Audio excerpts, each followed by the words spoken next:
Hello! So, nandito nga kami sa isang hotpot and grill dito sa Nebraska.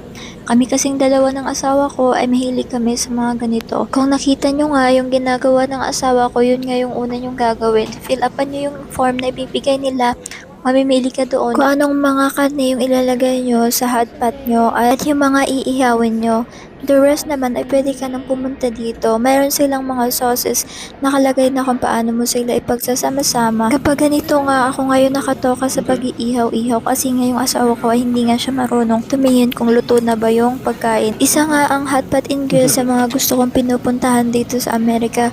Bukod kasi sa ikaw na yung magluluto ng sarili mong pagkain, meron ka pang maraming pagpipilian. Hanggang ngayon nga kasi ay nahihirapan pa rin ako kumain ng mga American foods. Sa pagkain nga sa ganitong mga kainan, ay talagang napipil ko na parang nasa Pinas lang ako. Isa nga ang Asian foods sa mga paboritong pagkain ng aking mahal na asawa. Kitang-kita nyo naman sobrang nag-i-enjoy siya. Kaya nga lang talagang kung napapansin nyo ay tinatanggal niya yung mga taba ng pagkain. Naka-round 2 nga kami. Sabi ko, nako, pagsisisihan namin na kumuha ulit kami kasi nga sobrang ang dami pang natitira. Oh my goodness, di namin alam kung paano na kakainin to na pa sobra.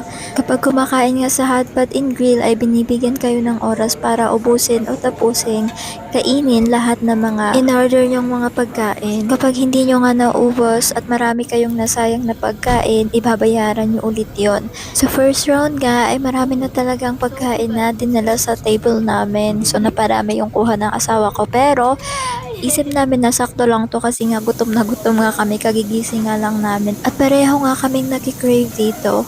Sa time na to, nag-request na ng round 2 ang asawa ko. Aba, dami siyang kakainin ngayon. Nasanay na ako sa kanya pag ganito. Marami talaga siya kumain ng mga karne. Lalo na nga, regular siyang nag-workout at ngayon sinasama na niya ako. Sa lahat ng hotpot and grill na napuntahan namin, ito yung pinaka the best. Yan lang.